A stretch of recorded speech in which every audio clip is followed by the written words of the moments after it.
দিনভর শাসকও রাম পুজোয় ব্যস্ত থাকলেন গতকাল। আর সবটাই কি তাহলে ভোটের খেলা? ভোটের জন্যই কি রাম নাম জপল তৃণমূল? এ সমস্ত প্রশ্ন উঠছে, কিন্তু কেন তা জানতে হলে দেখতেই হবে একটা ছবি। শ্রীরামপুরের তৃণমূল সাংসদ কল্যাণ বন্দ্যোপাধ্যায়। দেখুন।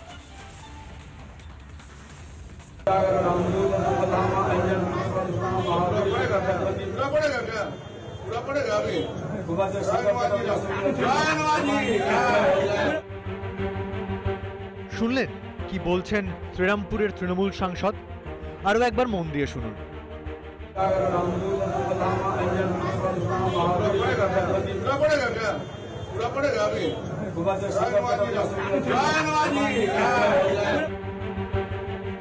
হনুমান পুজোয় হনুমান চালিসাই প্রধান।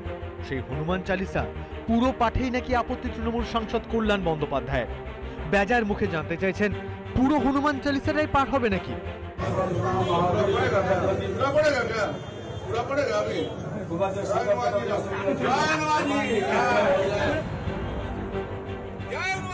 রামের পরম ভক্ত হনুমান। রামনবমী উপলক্ষে হনুমান পুজোয় অংশ নেন কল্যাণ। সেখানে হনুমান চালিসার পুরো পাঠে যেন আপত্তি তৃণমূল সাংসদের, যা অনেককেই মনে করিয়ে দিচ্ছে কল্যাণের পুরনো ছবি।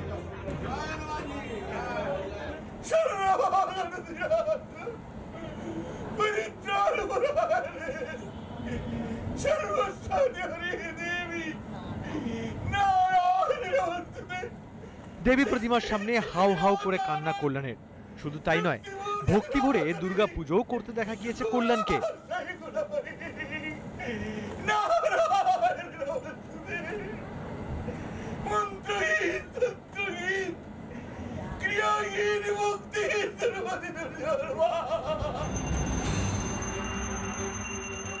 সেই কল্যাণেরই হনুমান পুজোর গুরুত্বপূর্ণ অংশ হনুমান চালিসার পাঠে আপত্তি। এ যেন একই কল্যাণের দুই রূপ। এতে উঠছে প্রশ্ন, তবে কি রামনবমী উপলক্ষে সবটাই দখলদারি তৃণমূল ও তাদের নেতাদের? শুধুমাত্র ভোটকে পাখির চোখ করে রাম ভক্তির ঢং? কল্যাণ ব্যানার্জির মতো হিপোক্রিট মানুষ আমি আমার জন্মে দেখিনি। ধর্মশাস্ত্রের উপরে ওনার একটা যে মেকি বুৎপত্তি, ওনার অ্যাকচুয়ালি একটা ইউএসপি। ওটা না করলে উনি বাজার গরম করতে পারবেন না বা টিকতে পারবেন না, যেটা চূড়ান্ত অসভ্যতামির পরাকাষ্ঠা। হিন্দু ভোটের দিকে টার্গেট করেই ওদের হচ্ছে হিন্দু সাধনা। হিন্দু অন্তর থেকে হিন্দুইজমটা এদের মধ্যে নেই, তো ফলে লোক দেখানোর জন্য যা করার করছে।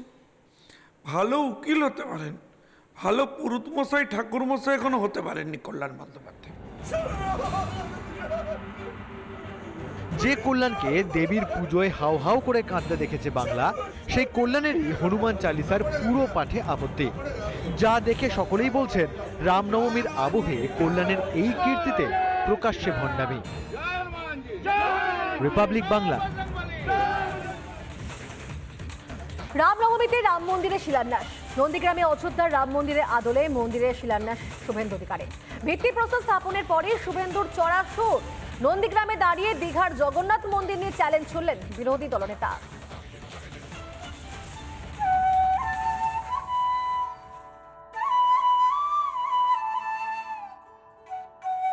রামনবমীর শুভক্ষণ। অযোধ্যায় সূর্য তিলকে অভিষেক রামলালার। ঠিক সেই দিনেই বাংলাকে বিরাট উপহার। পূর্ব মেদিনীপুরের নন্দীগ্রামে অযোধ্যার মন্দিরের আদলে রাম মন্দিরের শিলান্যাস।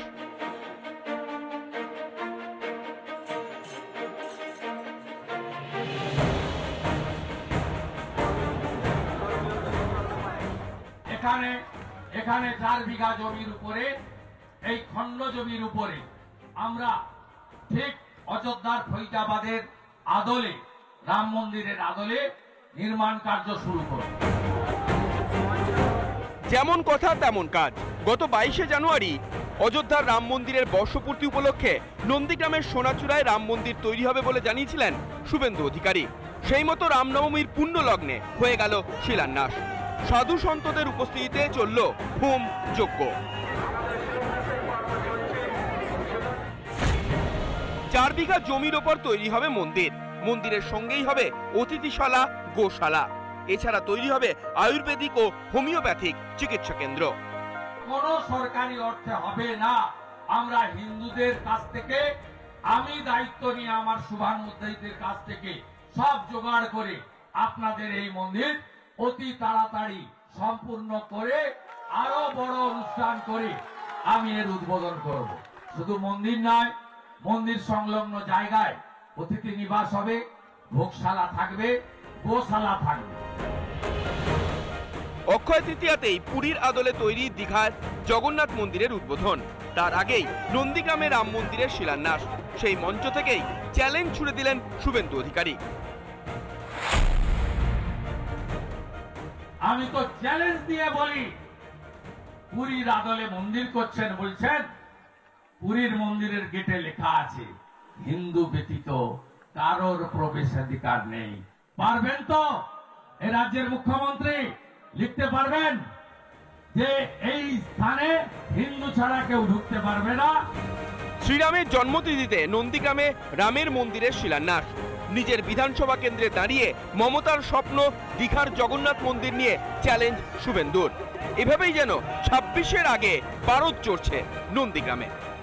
রিপাবলিক বাংলা। দিনভর শাসকও রাম পুজোয় ব্যস্ত থাকলেন গতকাল।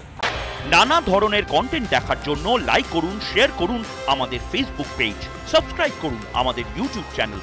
পাশাপাশি অন্যান্য ব্রেকিং নিউজের জন্য অবশ্যই চোখ রাখুন রিপাবলিক বাংলায়।